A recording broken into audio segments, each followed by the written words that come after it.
दोस्तों नमस्कार, आपका अपना YouTube channel Navneet math classes पे स्वागत है।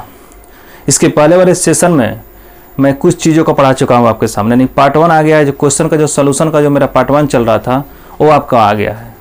ये जो मेरा है सोल्यूशन है ट्रायंगल का, ये पार्ट 2 है। और इसमें मैं उससे आगे जो क्वेश्चन मैंने बताना था, उससे जो आगे जो क्वेश्चन मुझे पढ़ाना था, उस चीज़ के बारे में मैं आपके सामने चर्चा करूँगा इस पार्ट में। इस पार्ट में मैंने उस चीज़ का टॉपिक करूंगा जो आगे जो क्वेश्चन छूट गया था, जिसको मैं नहीं बता पाया था इसके पिछले वाले वीडियो में, उसको मैं पढ़ाने का प्रयास यहाँ पे करूंगा। चलिए आप देख सकते हैं इस बोर्ड पे एक क्वेश्चन लगा, मीटर भुजा पर डाले गए शीर्षलंब की लंबाई को ज्ञात करना है। यानी मान लीजिए सबसे पहले आपको 3 को भुजा दिया हुआ। किसी भी त्रिभुज में तो 3 भुजा होता है, आप जानते ही हैं। लेकिन इस 3 भुजा को इसमें एक आपको डिस्टिंक्शन लगा दिया, इसमें आपको एक कथन ये दे दिया आपको कि यह जो है आपको केवल 72 सेंटीमीटर और भुजा पर डाला गया लंब है, उसकी लंबाई को हमें ज्ञात करना है। 72 मीटर की जो भुजा है उस पर जो डाला गया लंब है उसकी लंबाई को ज्ञात करना है। देखिए सबसे पहले हमको इस क्वेश्चन को बनाएंगे पहले देखिए ये बात बताइए आप, ये 30 मीटर दिया हुआ है, मीटर छोड़ दीजिए, यहाँ 30 दिया हुआ है और ये 72 दिया हुआ है और ये 78 दिया हुआ है। सबसे पहले बाबू इस प्रकार का क्वेश्चन जब आवेंगे बाबू, इस प्रकार का क्वेश्चन जब आवेंगे, सबसे पहले क्या करेंगे, दिया गया जो भुजा है उसको चेक करेंगे कि भुजा तो कहीं मुझे ट्रिपलेट का फॉर्म तो नहीं दिया हुआ है, यानी भुजा की जो लंबाई है ट्रिपलेट पे तो नहीं जा रहा है। सबसे पहले देखिए, मान लीजिए कि इसको अगर आप 6 से काटते हैं तो ये 6 × 30 हो गया, 6 कम 6 हो गया, 6 दूना कितना हो गया, 12 हो गया, 6 कम 6 3 का 18, यानी 5, 12 और 13। मैंने जब इसको काटने का प्रयास किया तो यहाँ पे हमको मालूम चला कि भाई रे भैया ये तो दिया हुआ है, ये जो भुजा दिया हुआ है, ये भुजा तो है 5, 12 और 13, यानी ट्रिपलेट का फॉर्म को ये पूरा कर रहा है। ट्रिपलेट का जो मेरा फॉर्म होता है ये पूरा कर रहा है। तो सबसे पहले मैंने सोचा अच्छा तो ये समकोण त्रिभुज की जो भुजा हैं, तो ये समकोण त्रिभुज की भुजा तो होगी। जब ये ट्रिपलेट के फॉर्म को पूरा कर रहा है बाबू, जब ये ट्रिपलेट के फॉर्म को पूरा कर रहा है दोस्तों, देखो दोस्तों, जब ये ट्रिपलेट के फॉर्म को पूरा कर रहा है दोस्त, तो ये मान लीजिए कि 5 ये आपको मान लीजिए कि 5 होता है और ये होता है 12 और ये होता है आपको 13। 5, 12, 13 का रेशियो आप जानते हैं होता है। इस समकोण त्रिभुज की भुजा को फॉर्मेट कर रहा है। तो सबसे पहले हमको शीर्षलंब की लंबाई ज्ञात करना है। तो ये 5 के सामने की जो भुजा है ये क्या है, 5 वाला जो है ये 30 ही है ना, और ये जो 72 वाला है, 72 वाला वो क्या है, 12 है, यानी ये भुजा जो है आपको 72 वाला है, ये 72 वाला है, ये 30 वाला है, और ये 78 जो दिया हुआ है ये 78 वाला है आपको, 13 वाला जो है 78 वाला है। तो क्वेश्चन का आंसर हमको यहीं से मालूम चल जाएगा। क्वेश्चन का जो आंसर होगा हमको यहीं से मालूम चल जाएगा कि 72 सेंटीमीटर भुजा पर डाले गए जो लंब है, यानी इसकी जो लंबाई है कितनी है, आंसर इसका डायरेक्ट यहाँ पे हो जाएगा कि 30 मीटर इसका आंसर हो जाएगा, डायरेक्ट यहाँ पे 30 मीटर। लेकिन देखिए अगर ये चीज़ नहीं दिया हो, अगर मान लीजिए फॉर्मेट नहीं दिया हो तो कैसे बनाएंगे उसको। देखिए सबसे पहले होता क्या है कि मान लीजिए कि अगर कोई भी भुजा दिया हो, मान लो सबसे पहले तो 30 सेंटीमीटर डायरेक्ट हमको तो निकाल ही दिए, लेकिन ये अगर नहीं दिया रहता मान लीजिए, तो इसको अगर हम 30 मानते बाबू, इसको अगर हम 30 मानते, इसको मैंने अगर 72 मानता, इसको 30 मानता, इसको 72 मानता, इसको क्या मानता, 78 मानता। आप ये जानते हैं कि त्रिभुज का जो एरिया होता है, त्रिभुज का जो एरिया होता है 1/2, त्रिभुज का जो एरिया क्या हो गया 1/2, आधार इंटू क्या होता है, आधार इंटू ऊंचाई होता है, ठीक है। तो 1/2 करेंगे, आधार लिखेंगे 72 और ऊंचाई कितना दिया है 30 दिया हुआ है यहाँ पे, तो 2 से 15 बेर में चला जाएगा। इसको मत काटिए, ठीक है, यहाँ 30 है ना, इसको ही काट दीजिए। ये कितना हो जाएगा, 2 3 6 हो जाएगा, 2 6 पर 36 दूना 72 हो गया।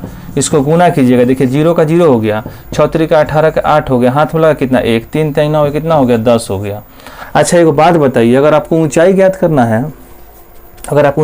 करना है, अगर मान लीजिए कि 72 सेंटीमीटर भुजा पर डाले गए लंब की लंबाई को ज्ञात करना है, तो हमारा 30 आ ही गया है, यहाँ पे दिखाई भी दे रहा है कि 30 होगा। लेकिन देखिए एक स्टेप और आगे बढ़ते हैं।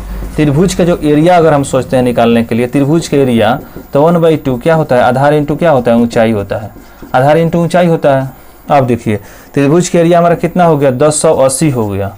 अगर ऊंचाई नहीं दिया रहता तब केवल आधार की चर्चा किया रहता, तब समझते हैं हम। त्रिभुज का एरिया इतना हो गया, 1/2 हो गया। आधार हम समझेंगे तो आधार तो 72 सेंटीमीटर भुजा पर डाला गया लंब की लंबाई ज्ञात करना है, ऊंचाई मान लीजिए हमारा h हो गया। चलिए इसको कटा देते हैं। सबसे पहले इसको यहाँ से जब कटाते हैं तो ये 36 पेड़ में कट जाएगा तो 72 हो गया। इसको 3 से कटाते हैं, 3 एकम 3, 3 दूनी 6 हो गया। यहाँ से 3 तिहाई 9 हो गया और 3 चौक 18 हो गया, 0 का 0 हो गया। यहाँ से कितना हो गया 12 3 36, यानी 30 ही हो गया नो। यानी h बराबर कितना हो गया 30 मीटर ऊंचाई आ गया कि नहीं। ऐसे ही बनाइएगा तो 30 मीटर ही ऊंचाई आएगा, ऐसे भी बनाइएगा तो 30 मीटर ही इसका ऊंचाई आएगा। चलिए इस क्वेश्चन को आप स्क्रीनशॉट ले सकते हैं।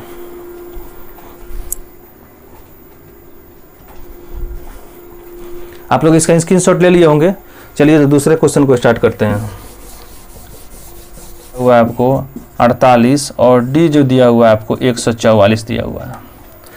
अच्छा एक बात आप बताइए, एक ठो बात आप बताइए, क्या आपको इसके पहले वाले में थ्योरी क्लास में इस चीज़ को बताए हैं कि किसी भी त्रिभुज की माध्यिकाओं द्वारा बना त्रिभुज का अगर एरिया ज्ञात करने के लिए बोल दे तो सबसे पहले जो माध्यिका दिया रहता है उस माध्यिका को भुजा मान लेते हैं, उस माध्यिका को भुजा मान लेते हैं और उस भुजा द्वारा बना त्रिभुज के एरिया को ज्ञात कर लेते हैं और उसमें 4/3 से गुना कर देंगे, डायरेक्ट निकल जाएगा माध्यिकाओं द्वारा बना त्रिभुज के एरिया।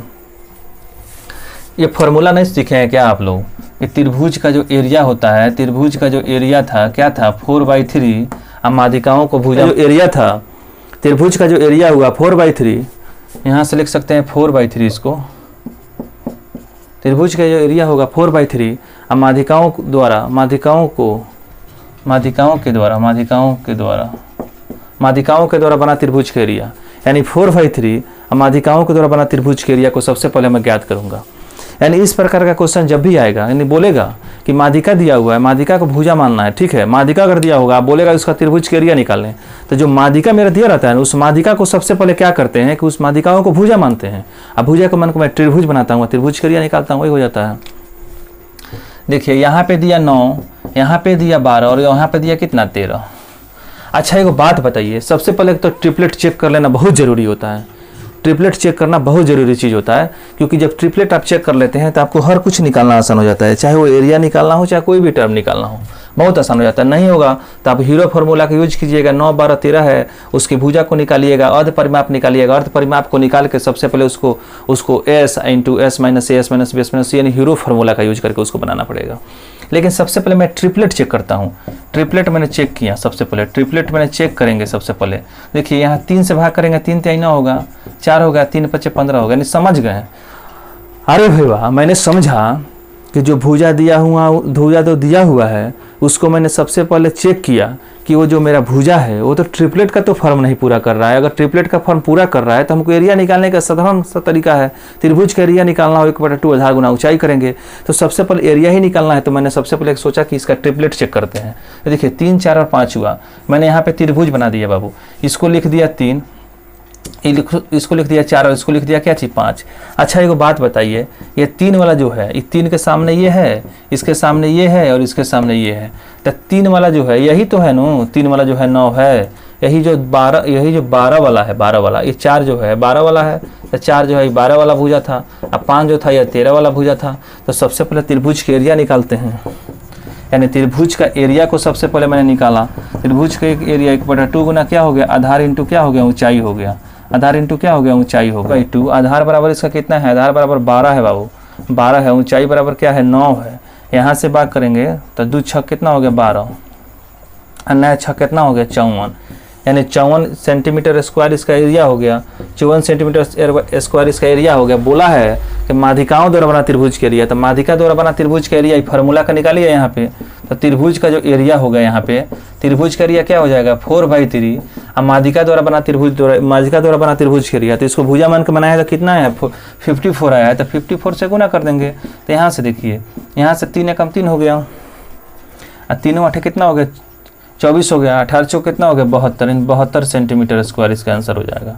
कितना हो जाएगा 72 सेंटीमीटर स्क्वायर इसका आंसर हो जाएगा बाबू।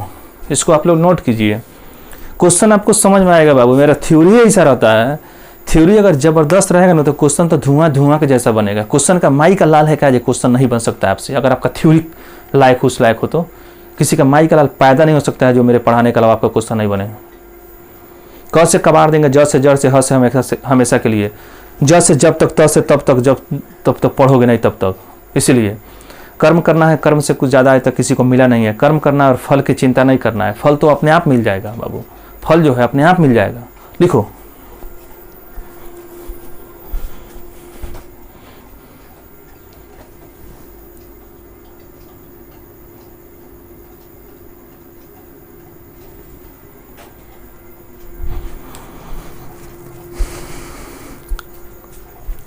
लिख लिया है, चलिए इसको मिटाते हैं।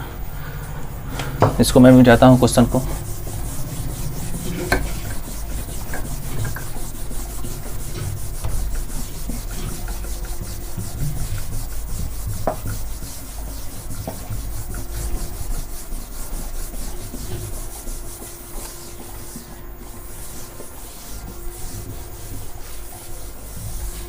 क्वेश्चन नंबर 8 को मिले, यानी इसे दिया है यहाँ पे। चलिए ये क्वेश्चन मैं बोर्ड पे लिख दिया आपको मैंने ये क्वेश्चन को बोर्ड पे लिख दिया, और इस क्वेश्चन को आप थोड़ा सा समझिएगा, आपको ज़्यादा दिमाग नहीं लगाना है, मात्र थोड़ा सा दिमाग लगाना है आपको। मैं इसके पिछले वाले जब मैं थ्योरी का क्लास करा रहा था तो क्या आपको एक चीज़ को मैं आपकी चर्चा किया था इस चीज़ का कि त्रिभुज की जो ऊंचाई होती है उसका व्युत्क्रम होता है उसकी भुजा, यानी भुजा का व्युत्क्रम होता है उसकी ऊंचाई, और ऊंचाई का व्युत्क्रम होता है उसके भुजा। यानी जब भी किसी त्रिभुज में ऊंचाई दिया हो, किसी त्रिभुज की ऊंचाई को दिया हुआ हो और उस ऊंचाई को उलट देते हैं तो उसकी भुजाओं का अनुपात आ जाती है। ये चीज़ आपको जानते हैं। चलिए, यानी त्रिभुज की H1 बराबर H1 अनुपात H2 अनुपात और H3, ये कितना दिया हुआ है? सबसे पहले यहाँ पे दिया है 5:6:2 कितना है? 7 है। आप ये जानते हैं कि त्रिभुज की जो भुजाओं का अनुपात होता है, ऊंचाइयों का अनुपात का क्या होता है? व्युत्क्रम होता है। यानी त्रिभुज का अगर भुजा का अनुपात निकाल रहे हैं तो क्या होता है? 1 बटा आपको H1 अनुपात 1 बटा H2 अनुपात 1 बटा H3 होता है। 1 बटा क्या होता है? H3 होता है। ये आप जानते हैं, इसके पहले मैं थ्योरी वाले क्लास में इस चीज़ को पढ़ा चुका हूँ। अब देखिए यहाँ पे क्या लिख सकते हैं? 1/5 अनुपात 1/6 अनुपात 1/7 लिख सकते हैं। अच्छा एक बात बताइए, मैं अभी रेशियो एंड प्रोपोर्शन को आपको पढ़ाया नहीं हूँ, यानी समानुपात और अनुपात को मैंने पढ़ाया नहीं इसके पहले, मैं उस चीज़ को भी पढ़ाऊंगा। लेकिन एक चीज़ आप समझ लीजिए, जब भी रेशियो अगर इस फॉर्म में दिया हो, जब भी रेशियो हो बाबू बटा के फॉर्म में दिया हो, इसको बैलेंस कैसे करते हैं समझिए।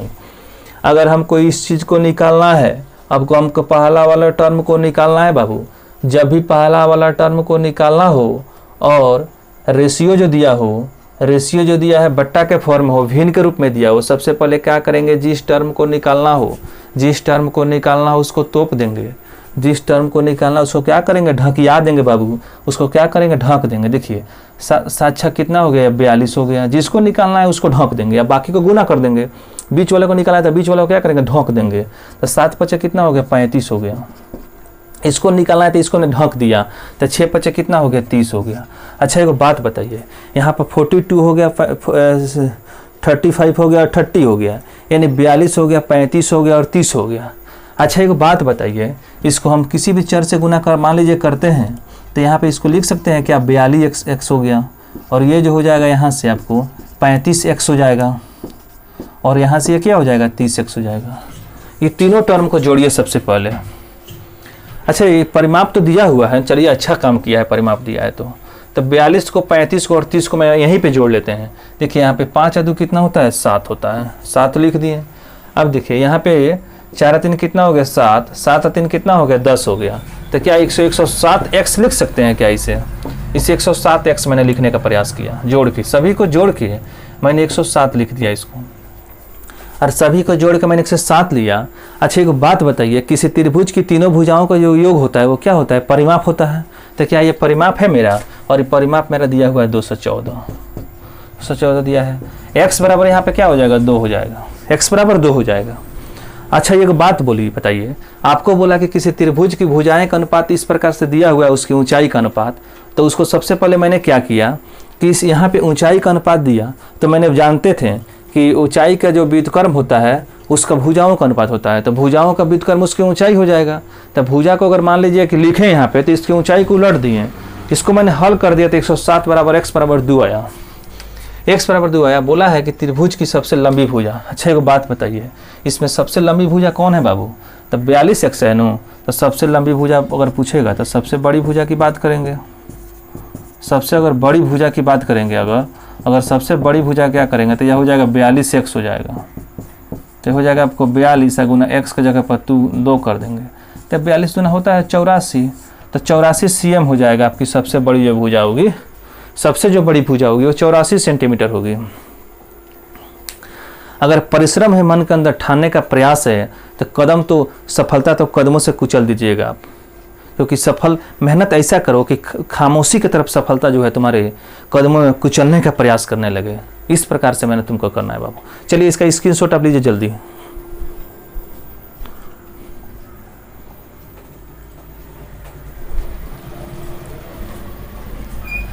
चलिए इसका आपके स्क्रीनशॉट ले लिए होंगे और मैं इस क्वेश्चन को मिटाने का प्रयास करता हूं।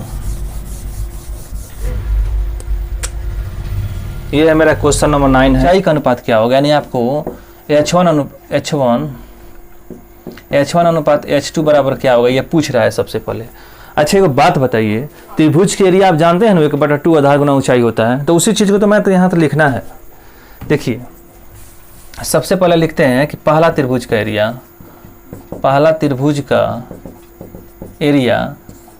हो गया, बट्टा में क्या हो गया, पहला त्रिभुज का क्या हो गया एरिया, अब बट्टा में क्या हो गया दूसरा त्रिभुज का एरिया, यानी दूसरा त्रिभुज का क्या हो गया एरिया हो गया, दूसरा त्रिभुज का एरिया हो गया। अच्छे यहाँ लिख सकते हैं 1/2, ऊपर ही लिखिए 1/2 और क्या हो गया आधार इंटू ऊंचाई तो H1 और यहाँ पर 1/2, ठीक है, और यहाँ पे क्या हो जाएगा इसका आधार ऊंचाई H2 हो जाएगा। देखिए पहला त्रिभुज का जो एरिया है कितना है A है, दूसरा त्रिभुज का एरिया कितना है B है, लिख दिए, ठीक है 1/2 कर दिए, ये 1/2 उसका है, ये तो 1/2 क्यों लिखेंगे, 1/2 से 1/2 ही कट ही जाएगा, आधार गुना ऊंचाई डायरेक्ट लिखते हैं। अच्छा आधार इसका कितना है x है बाबू, इसका आधार कितना है x है और इसका आधार कितना है y है, इसका आधार y है। अच्छा एक बात बताइए ऊंचाई बराबर क्या हो जाएगा, यहाँ से H1 हो जाएगा और यहाँ से क्या हो जाएगा H2 हो जाएगा, ठीक है चलिए ये भी ठीक है, मानते हैं आपका बात। यहाँ से y गुना H2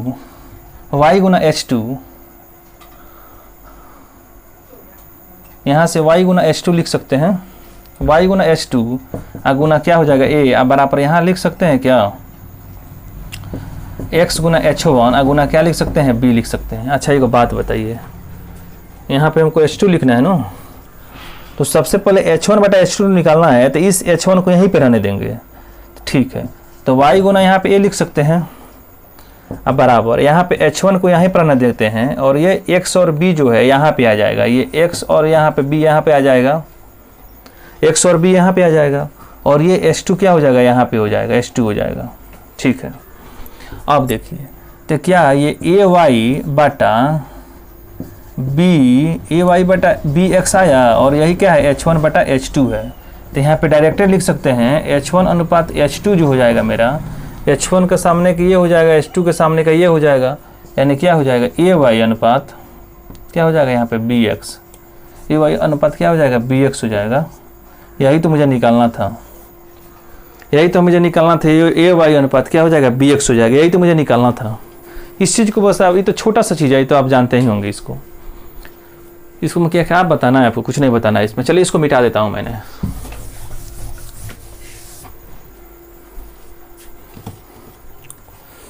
नौ नंबर क्वेश्चन था ये, आप इसको समझ रहे होंगे। अब मैं 10 नंबर क्वेश्चन को बताने का प्रयास कर रहा हूँ यहाँ पे। चलिए यहाँ पे हो गया ये 10 नंबर क्वेश्चन। किसी समद्विबाहु त्रिभुज की दो भुजा 10 सेंटीमीटर दिया, आसन कोण 45 डिग्री है, तो त्रिभुज के एरिया को ज्ञात करें। देखिएगा सबसे पहले बात है कि ये क्या है समद्विबाहु त्रिभुज है, ये भुजा 10 सेंटीमीटर दिया, ये भुजा भी 10 सेंटीमीटर दिया, उसके बीच का कोण जो दिया 45 डिग्री दिया। अच्छा चलिए ठीक है, आप ये जानते हैं कि किसी त्रिभुज में दो गो भुजा दिया हो, किसी त्रिभुज में अगर दो गो भुजा दिया हो और उसके बीच का कोण दिया हो बाबू, किसी त्रिभुज में क्या हो दो गो भुजा दिया हो और उसके बीच का कोण दिया हो, आप ये जानते हैं किसी त्रिभुज में दो गो भुजा दिया हो और उसके बीच का कोण दिया हो, तो आप जानते हैं कि 1/2 AB sin थीटा का यूज करके बनाएंगे, ठीक है।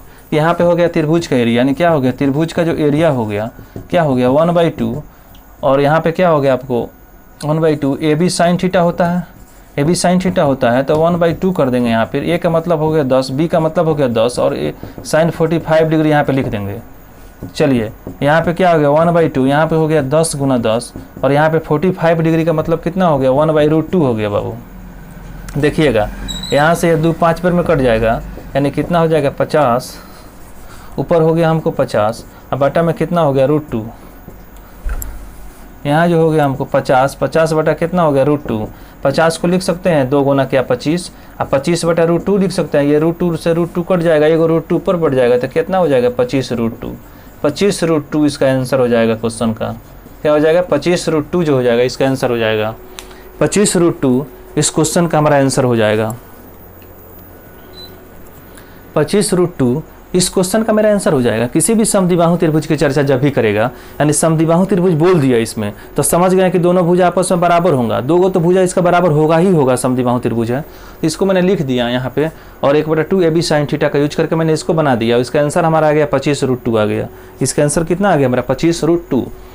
जो आपको समझना है और आपको जवाब देना है कि आपको ये क्वेश्चन जो मैं बता रहा हूँ, ये क्वेश्चन आपको कैसे लग रहा है मैं पढ़ा रहा हूँ। बहुत बेसिक से मैंने पढ़ाने का प्रयास आपके सामने कर रहा हूँ, एकदम जीरो लेवल से मैंने पढ़ाने का प्रयास कर रहा हूँ बाबू, एकदम जीरो लेवल से। जीरो लेवल से अगर नहीं पढ़ाते हैं तो क्या आपको समझ में आता? क्या नहीं आता। इसलिए एकदम बिल्कुल जीरो लेवल से पढ़ाने का प्रयास किया जा रहा है इस यूट्यूब चैनल के माध्यम से आपको, एकदम जीरो लेवल। जहाँ आपका सोच उत्पन्न होता है वहीं से मैंने मैथ को स्टार्ट करने का प्रयास करता हूँ। जहाँ से आपका सोच स्टार्ट होता है वहाँ से मैंने मैथ का प्रयास करता हूँ, क्योंकि सफलता का मैदान छोड़कर मत भागो तुम, कोशिश किए बिना जय जयकार नहीं होती। यह सफलता एक चुनौती, इसे स्वीकार करो, जब तक सफल ना हो नींद चैन को त्यागो तुम, क्योंकि कुछ किए बिना जय जयकार नहीं होती और कोशिश करने वालों की कभी हार नहीं होती। मैंने भी जब शुरू में चैनल बनाया था तो 4 गो 5 गो सब्सक्राइबर थे, आज करते करते 150 क्रॉस कर गया कि नहीं कर गया? 170 75 या 160 70 जो भी हुआ होगा उतना तो हो गया होगा आराम से। और आपसे विनती है और आपसे प्रयास है कि आप चैनल को अधिक से अधिक शेयर करें और सब्सक्राइब करें, क्योंकि बहुत जल्द मेरे में कमी थोड़ा सा ये हो जा रही है मेरे तरफ से। मेरे अपने कमी को आपके सामने प्रस्तुत ही कर दे रहा हूँ। कमी ये हो जा रही है कि मैं रोज़ वीडियो को आपको नहीं उपलब्ध करा पा रहा हूँ एक भी, जबकि प्रयास हमको ये रखना है आज के बाद से कि वीडियो कम से कम एक वीडियो तो आपको रोज प्रतिदिन दिया जाए, और एक पेड कोर्स का बैच भी दिया जाए आपके सामने बहुत जल्द से जल्द। पेड कोर्स का बैच भी स्टार्ट है, ग्रुप में आप मैसेज भी कर सकते हैं, वहाँ पे आप जुड़ भी सकते हैं अगर आपको किसी प्रकार की परेशानी हो तो। अब बैच जब स्टार्ट किया जाएगा तो एकदम जीरो लेवल से स्टार्ट किया जाएगा, यानी एकदम जीरो लेवल नंबर सिस्टम से बैच को पढ़ाया जाएगा। नंबर सिस्टम से बैच को पढ़ा के, नंबर सिस्टम पर बहुत चीज़ पढ़ना होता है। नंबर सिस्टम में कम से कम 20 टॉपिक है जो आपको पढ़ना है। उसके बाद से आपको अर्थमेटिक स्टार्ट होता है, उसके बाद से आपको एडवांस मैथ स्टार्ट होता है। तो ये सब ब्रॉड सिलेबस है, ये एक सिलेबस के हिसाब से इसको बांधा गया है। और मेरा जो पढ़ाने का नियम है वो बहुत कुछ अलग ढंग से है। टेलीग्राम ग्रुप भी बना दिया जाएगा बहुत जल्द से जल्द। टेलीग्राम यानी जिस पे हम क्वेश्चन जो पढ़ा रहा हूँ, मैंने जो क्वेश्चन जो मैं यहाँ लिख रहा हूँ, इस क्वेश्चन को मुझे लिखना नहीं पड़े। ये क्वेश्चन क्या हो, टेलीग्राम पर मैंने भेजने का प्रयास करेंगे, और ये क्वेश्चन टेलीग्राम से आप लोग देखिएगा, समझिएगा, और यहाँ मैं आऊँगा तो डायरेक्ट मैं क्वेश्चन को करा दूंगा। लिखने में मुझे टाइम वेस्ट होता है और परेशानी भी होती है, क्योंकि डिजिटल बोर्ड की सुविधा उपलब्ध नहीं होने के कारण बहुत से परेशानियों का सामना करना पड़ता है। तब भी आपके सामने वीडियो को बनाने का प्रयास करता हूँ और आपके सामने वीडियो को लेके आता हूँ। और इसके बाद जो है स्क्वायर स्टार्ट होने वाला है। इसके बाद क्या होगा, स्क्वायर स्टार्ट होने। मेंसुरेशन में बहुत सा चीज़ होता है। मेंसुरेशन में आपको जब शुरू स्टार्ट किए थे उस समय भी मैं आपको बताया था कि मेंसुरेशन 2D और 3D 2 फिगर की चर्चा इसमें करता है, जबकि मैं अभी केवल 2D ही चल रहा हूँ, जिसमें आपको मैं ट्रायंगल पढ़ा रहा हूँ, उसके बाद से स्क्वायर पढ़ाऊँगा। ये सब जो आगे का जो प्रोसेस है, उसके बाद से स्क्वायर के बाद आपको पैरेललोग्राम पढ़ाऊँगा, चतुर्भुज चलेगा, ये सब जो हो गया, सर्कल चलेगा, ये सब चीज़ इसमें पढ़ाया जाएगा, यानी 2D फिगर में। बहुत लंबा सिलेबस है। मेंसुरेशन में ट्रायंगल ही तो इतना वीडियो बना चुका हूँ, एकदम जीरो लेवल से पढ़ा के। वीडियो थोड़ा सा ज़्यादा से ज़्यादा बनता है, क्योंकि प्रयास रहती है किसी भी चीज़ को छोड़े नहीं, क्योंकि छोड़ने से अच्छा है बाबू 4 वीडियो ज़्यादा ही नहीं लगेगा, 10 वीडियो ज़्यादा लगेगा। क्या 10 वीडियो देखने में आपको ज़्यादा परेशानी होगी? क्या कुछ परेशानी नहीं होगी। आप मात्र 5 दिन में या 1 दिन में, 2 दिन में, 3 दिन में आप उसको देख सकते हैं। तो जब पढ़ना ही है तो अच्छा ही क्यों ना पड़े। जब मरना ही है बाबू तो खा के ही क्यों नहीं मरेंगे कि बिना खाए हुए मरेंगे। इसलिए हमेशा मरना ही है तो खा के ही मरना है। पढ़ाई करना है तो करना है, बस ये मेरा मकसद है आप लोग को पढ़ाना। और टेलीग्राम ग्रुप भी स्टार्ट कर दिया जाएगा जल्द से जल्द। टेलीग्राम में आपको वो सब जितने भी नोट्स है उसका PDF आपको भेज दिया जाएगा। आप उसको पहले से पढ़ भी सकते हैं, क्वेश्चन को आप देख भी सकते हैं, क्योंकि जो क्वेश्चन को मैं यहाँ लिखने में जो टाइम वेस्ट कर रहा हूँ, डायरेक्ट मैं क्वेश्चन को यहाँ पे चढ़ा के बोर्ड पर उसका सोल्यूशन करूँगा। इस चीज़ की मुझे प्रयास है आपके सामने। और ये भी हो सकता है कि हो सके तो आपको नोट्स भी नहीं लिखना पड़े, लेकिन सबसे आपकी स्क्रीनशॉट इसका लेने में कोई दिक्कत होता है क्या? आपको कोई दिक्कत नहीं होता होगा। स्क्रीनशॉट आप उसको लीजिए, छोटा सा तो क्लिक है, स्क्रीनशॉट उसको ले लेना है, उसको आपको कॉपी में नोट्स कर लेना है। जितने भी चीज़ को पढ़ाया जा रहा है उस चीज़ को आप नोट डाउन कीजिए, और नोट डाउन करके अधिक से अधिक उसको प्रयास कीजिए, प्रैक्टिस कीजिए, तभी आपका कंसेप्ट क्लियर होगा। और जब आपका कंसेप्ट क्लियर होगा तभी आपका रिजल्ट भी क्लियर होगा। इसीलिए concept clear, result clear. Concept clear नहीं होता आपका रिजल्ट से आप कोसों से कोसों दूर हैं, ठीक है। और ऐसा बात नहीं है कि मैं पढ़ाई नहीं करता हूँ, मैं भी अपना पढ़ाई करता हूँ। ठीक है, और पढ़ाता भी हूँ और पढ़ाई भी करता हूँ, दोनों काम करता हूँ। इतना मजबूरी के साथ मैं आपके सामने वीडियो उपलब्ध कराता हूँ। बहुत सी परेशानियों के बावजूद भी मैं वीडियो को उपलब्ध कराने का प्रयास आपके सामने करता हूँ। ठीक है, गलती सही तो किसी भी इंसान से हो ही जाती है। गलती सही हो भी जाता है उसको हाथ जोड़ के मैं माफ़ी मांगता हूँ, क्षमा आपसे मांग रहा हूँ कि जो भी गलती होती है उसको कृपया अपना छोटा भाई समझ के या बड़ा भाई समझ के उसको माफ़ करने का प्रयास कीजिएगा। तब तक के लिए धन्यवाद। फिर मिलते हैं अगले वीडियो में। तब तक के लिए आप वीडियो को अधिक से अधिक शेयर कीजिए, सब्सक्राइब कीजिए। देखिए वीडियो अगर अच्छा लगे तभी सब्सक्राइब करना है, शेयर करना है। फालतू का चैनल सब्सक्राइब करने से क्या फ़ायदा है, बराबर नोटिफिकेशन ही आएगा उससे।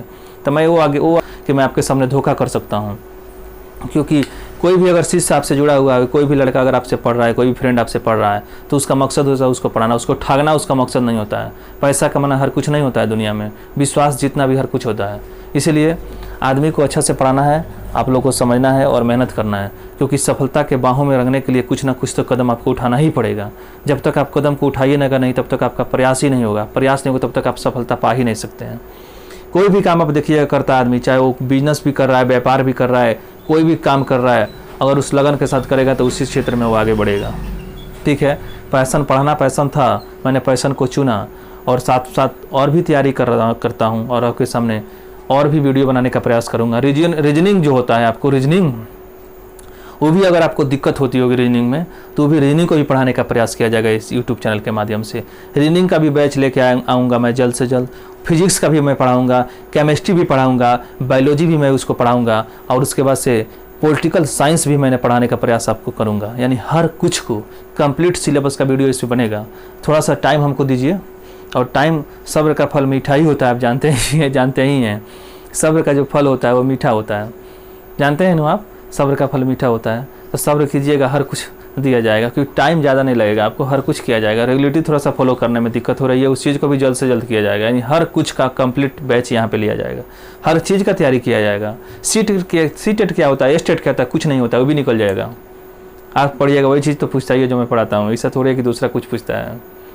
जो मैं पढ़ाता हूँ वही चीज़ ही पूछता है उसमें, उस कुछ चीज़ को भी मैं पढ़ाऊँगा, वो सब कुछ मैं पढ़ाऊँगा जितना भी होता है। जनरल कंपटीशन से लेके बैंक से, एसएससी से, रेलवे से लेके, यानी जितने भी कॉम्पिटिटिव एग्जाम की तैयारी हो सकती है, चाहे वो सीटेट हो, एस्टेट हो, उस सब की तैयारी को मैं कराने का प्रयास आपके सामने करूँगा। अरे पढ़ाने के लिए तो हर कुछ पढ़ा सकता है, हिंदी भी पढ़ा सकते हैं आदमी, क्या नहीं पढ़ा सकते हैं यार। टाइम का अभाव इसलिए नहीं पढ़ा पाता हूँ, हर कुछ पढ़ा सकता हूँ।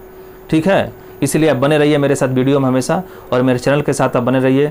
आपका विश्वास है और आशा हम करता हूं कि आप लोग चैनल को अधिक से अधिक शेयर कीजिएगा, और अधिक से अधिक शेयर करके आप उसको सब्सक्राइब भी कीजिएगा। और सब्सक्राइब करके ऑल नोटिफिकेशन में रखना है बाबू, कि जब भी मैं वीडियो डालूँ आपको डायरेक्ट नोटिफिकेशन उसका मिलता रहे। तब तक के लिए नमस्कार, जय हिंद, जय भारत। मिलते हैं अगले वीडियो में। जय हिंद।